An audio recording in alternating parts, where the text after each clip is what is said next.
The Temple of Xyler was unlike anything Riley had ever seen. Its walls shimmered with a faint, iridescent glow, as if the stone itself was alive, pulsing with energy older than any human could imagine. The ceiling arched high above, disappearing into shadows that seemed to move on their own. In the center of the massive hall, resting upon a pedestal that radiated golden light, lay the legendary blade. It was said that the blade had been forged at the dawn of the universe, imbued with powers that could only be controlled by the divine. Every creature in the galaxy who had attempted to lift it had failed, some even losing their lives in the attempt. The myths surrounding it were endless, and the aliens who guarded it treated it with reverence and fear. Riley, however, approached the temple with the same casual attitude he brought to any yard sale or flea market on Earth. To him, this was just another odd piece of technology, perhaps valuable, perhaps dangerous, but certainly something he could figure out. He walked past the elaborate carvings on the walls, past the alien statues that twisted in impossible geometries, and past the long line of delegates from dozens of civilizations, all waiting for their turn to prove their worth. He smelled the faint tang of ozone in the air, probably from the blade itself, and shrugged. "Wow," one of the aliens whispered behind him, a six-limbed creature whose skin shimmered like liquid silver. "He doesn't even look like he's afraid." Riley didn't hear them. He had noticed the blade from the doorway, and oddly enough, it reminded him of the cheap knives he used to buy at yard sales back home, the ones that sometimes worked well and sometimes bent if you looked at them wrong. He reached into his pocket, pulling out a small multi-tool, and clicked it open while walking closer to the pedestal. The alien priest appeared then, rising from a golden throne at the far end of the hall. He was tall, towering even by Xylarian standards, with eyes like molten silver and a voice that seemed to echo in Riley's mind rather than just his ears. "Only gods may lift this blade," the priest intoned. "All who try will fail, and all who attempt in vain will pay for their arrogance." His multiple arms moved gracefully, weaving strange symbols in the air which glowed briefly and vanished. The delegates shivered. They had all heard this speech many times, and yet every time it sent the same chill down their spines. Many of them had tried, and all had failed spectacularly. Some had even been trapped in the blade's energy field for days before being safely extracted. Riley stopped a few feet from the pedestal and looked at the blade. It shimmered with a golden light that seemed to move with its own will. He tilted his head, squinting at the complex etchings that ran along its surface. "This." "From a yard sale bin," he muttered under his breath, then shrugged. The priest's eyes narrowed. "What did you say?" Riley smiled, raising one eyebrow. "Just saying it looks like something you'd find in a bargain bin. You know, old, shiny, kind of mysterious, but not that mysterious." The hall went silent. The other delegates stared, mouths agape. They had expected fear, awe, or perhaps a respectful bow. What they got was casual irreverence. Riley's confidence or recklessness was almost unbearable to watch. The priest's voice rumbled again. "You dare mock the sacred relic of Xyler, you a mere human." "I'm not mocking it," Riley said, walking up to the pedestal. "I'm just curious, what's the worst that could happen?" The priest raised all his arms, energy crackling at his fingertips. A faint hum filled the hall. "You could fail, and in failing you could die. This blade does not forgive ignorance or arrogance." Riley chuckled softly. "Sounds like my last camping trip." "Don't worry, I've got this." He reached out and wrapped his hand around the hilt. The metal was cool, heavier than it looked, but perfectly balanced. There was a faint vibration under his palm, like the blade was testing him, judging him. Riley's grip tightened, and with a shrug and a casual grunt, he lifted the blade off the pedestal. The entire temple seemed to exhale. Light surged from the blade, illuminating every corner of the hall, revealing carvings and statues that had been hidden in shadow for centuries.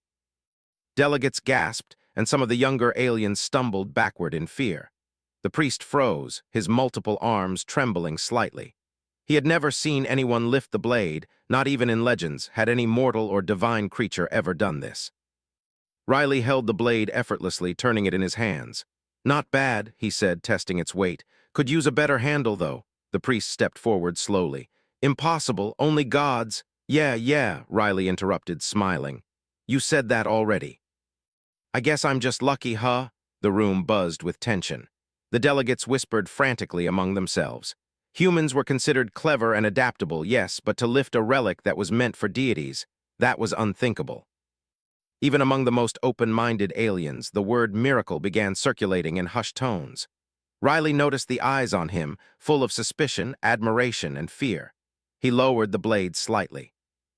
"Look," he said, trying to lighten the mood, "I don't even know what this thing does yet. I just lifted it. You can relax."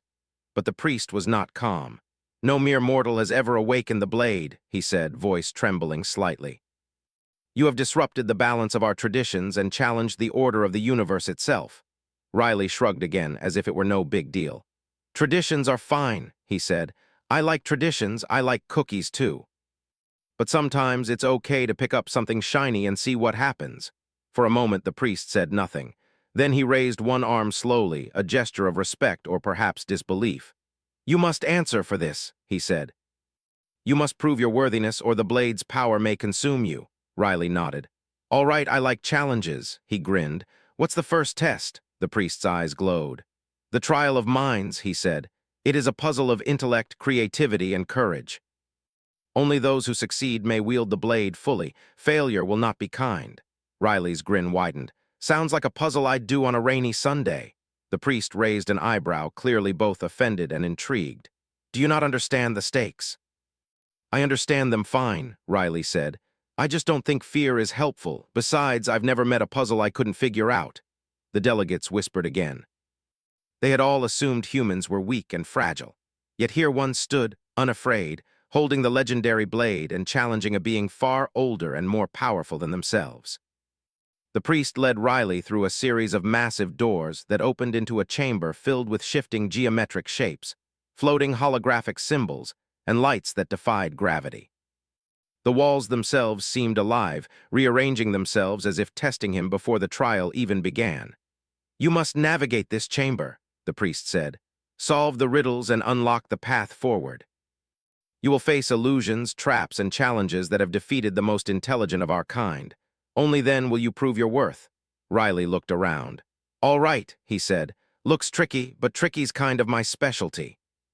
The first puzzle appeared before him, a massive floating cube, each face covered in glowing symbols. Some symbols moved, others shifted, and some seemed to vanish entirely when looked at directly. Riley frowned, studying the cube. Unlike the aliens, who would try to calculate every possibility systematically, he allowed himself to experiment. He pressed a symbol that looked like a spiral, and the cube rotated. He pushed a few more symbols in sequence, noticing patterns rather than relying on logic alone.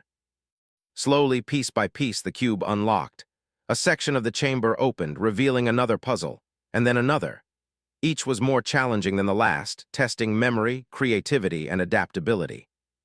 Riley's human intuition, his ability to improvise, and his tendency to think outside rigid rules allowed him to progress where others would have failed. By the time he reached the end of the first part of the chamber, he was breathing heavily but smiling. He had not only survived, but had advanced where beings older and wiser than himself had fallen. The energy from the blade pulsed with approval, almost as if it recognized a kindred spirit in the human before it. Riley paused for a moment, looking back at the path he had taken. The chamber was silent, waiting. He knew this was only the beginning, but for the first time in his life, he felt truly alive in a universe that had always seemed bigger than him. And he knew one thing for certain: humans were not just survivors. They were unpredictable, clever, and capable of things no one else had yet imagined. As he stepped forward, ready for the next trial, he smiled and whispered to himself, "Yeah, this." From a yard sale bin, Riley stepped into the next chamber, and the air itself seemed to hum with energy. The walls were no longer smooth stone, but transparent, revealing floating pathways that twisted and turned in impossible ways. Light bent around him, creating multiple illusions of Riley himself, each mimicking his every movement. He paused for a moment, blinking, and then laughed quietly. "Well, that's new." The first illusion stepped toward him, a perfect copy of Riley holding the blade. It raised its hand as if to strike, but Riley realized quickly that the illusions mirrored his movements. Whatever he did, they did too. "Okay," he muttered, "so I guess if I duck, they duck. That's not so bad." He moved carefully, ducking and weaving, testing the boundaries of the illusions. As he advanced, the floor beneath him shifted, forming pathways only when he stepped on certain tiles.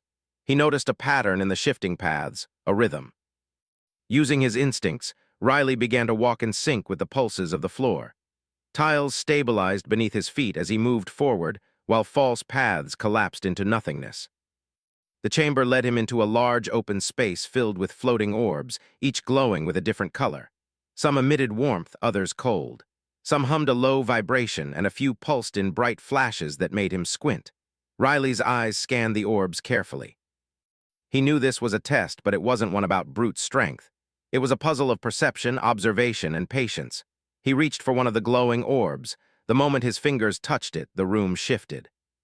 The walls rotated, the floor moved, and suddenly he was standing in a mirrored corridor. Hundreds of versions of himself appeared, stretching as far as he could see. Riley laughed again, the sound echoing strangely in the mirrored space. This one's definitely tricky. He remembered something his grandmother once told him about mazes. Sometimes you don't need to fight the maze, you just need to watch and understand it. Riley stopped moving and observed the reflections carefully. Some were delayed slightly, some moved faster, and some stayed perfectly still. He realized the mirrors were testing his attention to detail. He took a step forward, watching which reflection matched his exact movement in real time. One by one, he followed the correct reflections, stepping only when he was sure he was in sync with reality. The mirrored corridor seemed to recognize his cleverness, and a hidden panel slid open ahead of him, leading to another area of the chamber. The next challenge was a series of floating platforms over a glowing chasm. The platforms were unstable, tilting and wobbling as he stepped on them.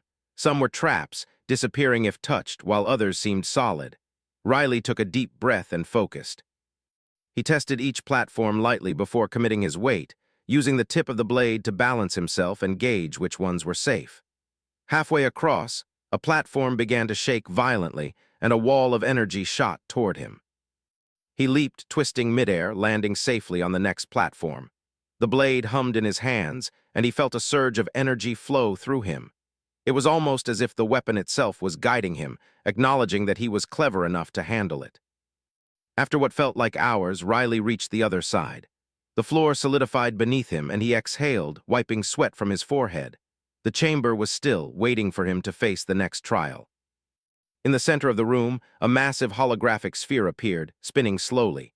It displayed a map of countless star systems, planets, and unknown regions of the galaxy. Symbols hovered above certain planets, and lines connected them in strange, complex patterns. The priest's voice echoed through the chamber, though the priest himself was not visible. This is the trial of strategy. You must navigate the galaxy and prevent chaos from consuming it. Use your mind, your instincts, and your creativity. There are no instructions beyond what you see. Riley frowned, studying the hologram. At first, it seemed impossible. The galaxy was enormous, full of countless civilizations, each with its own politics, technology, and conflicts. Many of the connections between planets glowed red, signaling imminent disaster. Others flickered yellow, unstable but not yet critical.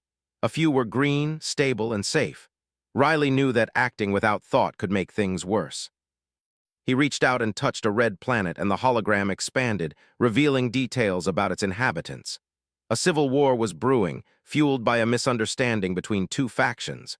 Riley tilted his head. All right, I need to stop them from killing each other without creating more problems. He studied the planets around it and noticed a trade route connecting the factions. Using that, he could suggest a peaceful negotiation through trade, giving both sides a reason to cooperate rather than fight. Riley traced lines between several other planets, adjusting energy flows and communication signals. The holographic sphere responded, glowing brighter in areas where his interventions worked. When he successfully stabilized the first few conflicts, he smiled. This is kind of like fixing traffic jams, just on a galactic scale. The sphere pulsed suddenly, warning him of a larger problem. A swarm of rogue machines, long dormant in a distant system, had begun moving toward populated planets. Entire civilizations were in danger. The hologram showed the swarm's trajectory, moving faster than any natural phenomenon. Riley's mind raced. He didn't have advanced alien technology, but he had human ingenuity. He studied the swarm's movement and noticed a repeating pattern. The machines moved in predictable bursts, overextending after rapid acceleration. Riley realized he could manipulate that pattern to lead the swarm away from inhabited systems. He focused, adjusting the holographic map, redirecting energy signals to lure the swarm toward an uninhabited cluster of asteroids. It was risky. One mistake could destroy the swarm or redirect it toward life, but Riley's intuition paid off. Slowly, the holographic swarm changed course, following his carefully set traps. The room vibrated as the last of the dangerous red lines turned green. Riley's chest swelled with satisfaction. He had not only survived the trial of strategy, but had solved problems that had stumped some of the galaxy's greatest minds. The blade in his hands pulsed warmly, acknowledging his success. Suddenly, the floor shifted beneath him again, and a new challenge emerged. This one was more abstract. Floating symbols representing emotions, intentions, and relationships hovered around the room. Riley realized the trial was testing empathy and understanding, how well he could read motives and predict outcomes in social contexts. He noticed alien delegates trapped in illusions of conflict, each misunderstanding the other. Riley approached carefully, using his words to calm tensions, point out miscommunications, and foster cooperation. Slowly, the room changed. Symbols aligned, relationships stabilized, and the chamber seemed to breathe in relief. Through each trial, Riley's human qualities, curiosity, empathy, creativity, and fearlessness, shone. He didn't have the aliens' centuries of training, but he had something they underestimated: the ability to improvise, to think unpredictably, and to trust his instincts. Where the aliens relied on rules and calculations, Riley relied on observation, experimentation, and insight. Hours passed, though time seemed strange inside the chambers. Riley moved from puzzle to puzzle, platform to platform, illusion to illusion, until he reached a final room. The walls were transparent once again, showing the entire galaxy stretched out like a map. At the center of the room floated a small pedestal, smaller than the first, and on it rested a glowing gem. The priest's voice echoed again, soft this time, almost respectful. "The final test is understanding. Place your hand upon the gem and demonstrate your worth." Riley stepped forward cautiously. He reached out and touched the gem, and instantly visions filled his mind. He saw the galaxy from every angle, civilizations rising and falling, stars being born, planets teeming with life, machines working in harmony or chaos, and the delicate threads connecting every being. He felt the responsibility of the blade heavier than ever. For a moment he considered stepping back, but then he remembered the journey he had taken, the puzzles, the illusions, the strategy, and the empathy he had used.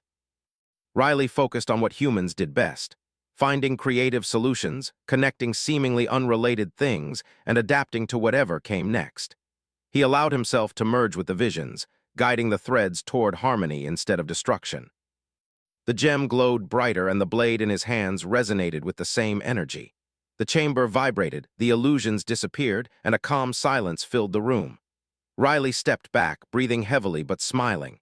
He had completed the trial of minds. He had not only survived, but had proven that a human could solve problems in ways that even the oldest and most intelligent aliens could not. The blade floated gently in front of him, as if acknowledging its new wielder. Outside, the alien priest awaited. When he saw Riley emerge, he lowered his arms and bowed slightly. "You have succeeded where none have before," the priest said. "Perhaps we were wrong to underestimate humans. You have proven that worth is not measured by age, strength, or tradition, but by courage, creativity, and insight." Riley grinned, holding the blade casually. "Thanks, but I think it's just luck and maybe a bit of common sense." The priest's eyes gleamed. "No, it is more than that. It is the unpredictability, the ingenuity, and the audacity of humans. Perhaps the galaxy has underestimated your kind for too long." Riley shrugged. "Maybe, but I'll take it. Now, what's next?" The priest considered the question, then smiled faintly. "The next challenge will not be in a chamber, but across the stars. A threat approaches, one that has never been faced by any civilization. Only a human with the courage and cunning you have shown may lead the galaxy against it." Riley tightened his grip on the blade. He felt the weight of responsibility, but also the thrill of possibility. Humans had always been underestimated, but now, standing at the edge of the galaxy's greatest challenge, Riley felt ready. "Let's get to work," he said. The galaxy, vast and full of dangers, was about to meet a force it had never anticipated. Human ingenuity in its purest form. The galaxy was not waiting. From the far reaches of space, A storm of biomechanical swarms advanced, moving faster than any natural phenomenon, consuming everything in their path. Entire star systems disappeared in hours, leaving only silence and drifting debris. Across countless civilizations, panic spread like wildfire. Aliens who had once laughed at human audacity now trembled at their fragility. Riley stood on the bridge of a commandeered starship, the legendary blade floating beside him, humming with energy. Around him were delegates from dozens of civilizations, all desperate for guidance. The alien priest stood nearby, silent but watchful, as if studying Riley to understand how one human could confront what seemed inevitable. Riley's mind raced. The swarm was immense, intelligent, and adaptive. No alien fleet had stopped it, and many civilizations had already fallen. But Riley had learned something in the chambers of the trial of minds. Human ingenuity thrived in chaos. Where others relied on rules, humans adapted, improvised, and thought unpredictably. "All right," he said, drawing the blade closer. "We need a plan, not a boring fleet formation or a direct attack. That gets us killed. We need to be smart." The alien delegates exchanged nervous glances. They had armies, weapons, and technology far beyond anything humans could imagine. Yet Riley's confidence was magnetic. Slowly, they leaned in, ready to listen. Riley pointed at the holographic map of the approaching swarm. "See this? They move in predictable bursts. They adapt fast, but they repeat patterns. That's where we can beat them. We don't need to destroy them head-on. We just need to redirect them." The priest raised an eyebrow. "Redirect them? You mean lure them?" "Exactly," Riley said. "But not just randomly. We'll lead them into an uninhabited system filled with asteroid fields. Their programming will try to track energy signatures, but if we create decoys and false signals, we can confuse them, slow them down, and then neutralize the threat." The delegates began to nod. The older, more cautious species were skeptical, but Riley's confidence inspired hope. Riley spent hours coordinating with the alien fleets, giving instructions, testing strategies, and improvising in real time. Where one fleet hesitated, he suggested bold maneuvers. Where another was trapped in complex planning, he cut through with human intuition. Slowly, a plan emerged, a combination of redirection, energy manipulation, and careful timing that relied as much on thinking as on firepower. As the fleets moved into position, Riley focused on the blade. Its energy pulsed, sensing his intent. It was more than a weapon. It was a tool, a channel for human creativity to affect the galaxy itself. He extended his mind through it, projecting energy patterns that would subtly influence the swarm's movement. The first wave of the swarm approached. Thousands of mechanical drones, each designed to adapt and replicate. The fleets opened fire, but Riley stayed calm, letting the swarms react. He adjusted energy flows through the blade, creating illusions of larger fleets and false energy signatures. The swarm hesitated, then changed course slightly, exactly as he had predicted. "Good," Riley muttered. "Now we keep them moving." The fleets followed his instructions precisely.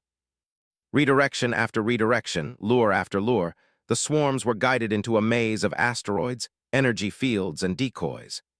Alien commanders, initially skeptical, marveled at the humans' ability to see patterns where they could not. Riley didn't just command armies. He orchestrated a dance of strategy, intuition, and improvisation. Hours passed. The swarms became frustrated, breaking apart as they struggled to adapt to the constantly changing conditions. One particularly aggressive cluster attempted a direct assault on a nearby planet, but Riley anticipated it. He redirected energy signals, luring them away and creating an artificial gravitational anomaly to slow them down. The planet was saved and the delegates cheered, though Riley didn't allow himself a moment of pride. He knew the true test was yet to come. The largest portion of the swarm, the core drones, was approaching, a sentient command unit that coordinated every other machine. It was enormous, a shifting mass of metal and energy, immune to ordinary weapons.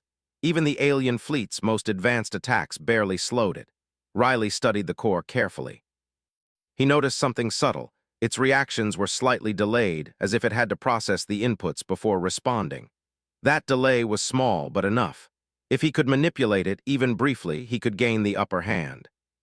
He extended the blade toward the core, letting its energy flow outward. The light spread through the void of space, interacting with the swarm's sensors. Riley focused, predicting the core's every move. He wasn't attacking it directly. He was teaching it to see what wasn't there, false threats, decoys, and patterns that didn't exist. The core's logic struggled against the unpredictability of human strategy. Then, using a combination of energy pulses from the blade and synchronized fleet maneuvers, Riley created a massive trap. The swarm was funneled into a dense asteroid field, its path precisely controlled. Each collision disabled drones, while the remaining ones were confused by overlapping energy signals. Slowly, systematically, the swarm began to collapse inward, its sentience unable to manage the chaos Riley had orchestrated. The alien priest watched in awe. "I have studied the universe for centuries," he said, "and never have I seen such command of strategy or such audacity." Riley didn't respond. He was focused, moving as if he were conducting an orchestra, every fleet, every drone, every energy pulse perfectly timed. Finally, the core drone faltered, losing synchronization with the swarm.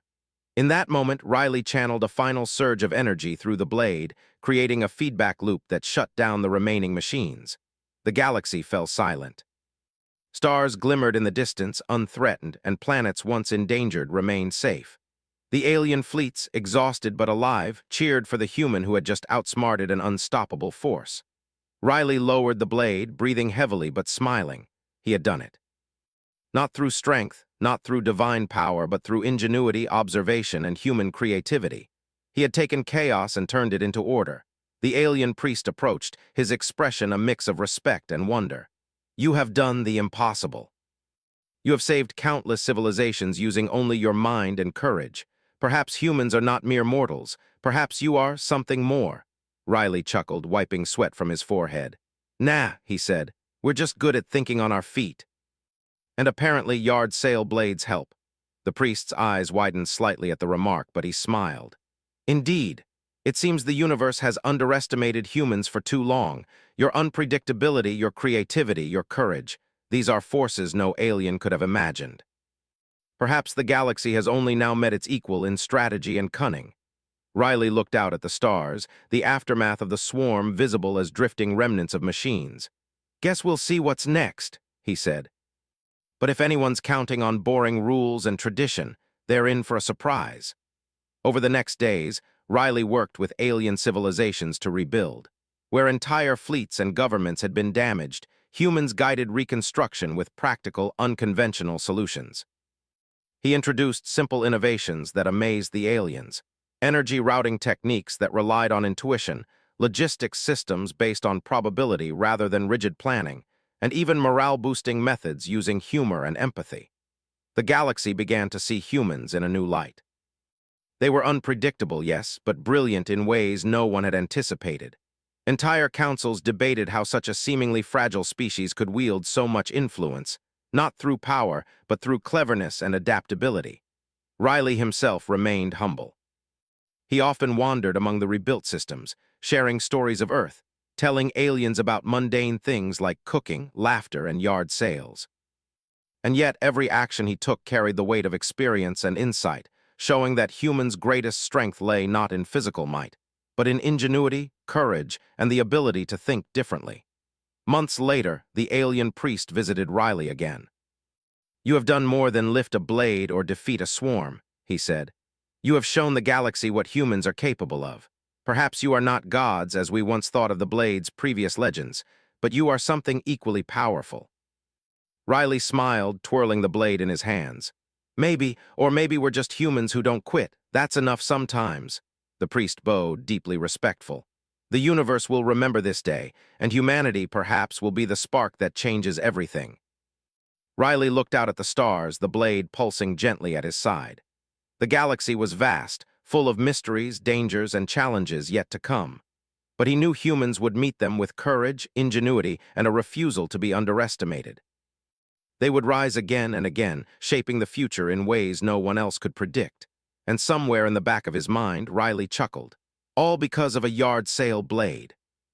He turned back toward the stars, ready for whatever came next, knowing that humans had finally earned their place among the legends of the galaxy. Not as gods, but as something perhaps even better, unstoppable, clever, and utterly unpredictable. The galaxy, once filled with fear and doubt, now had hope, and that hope was human.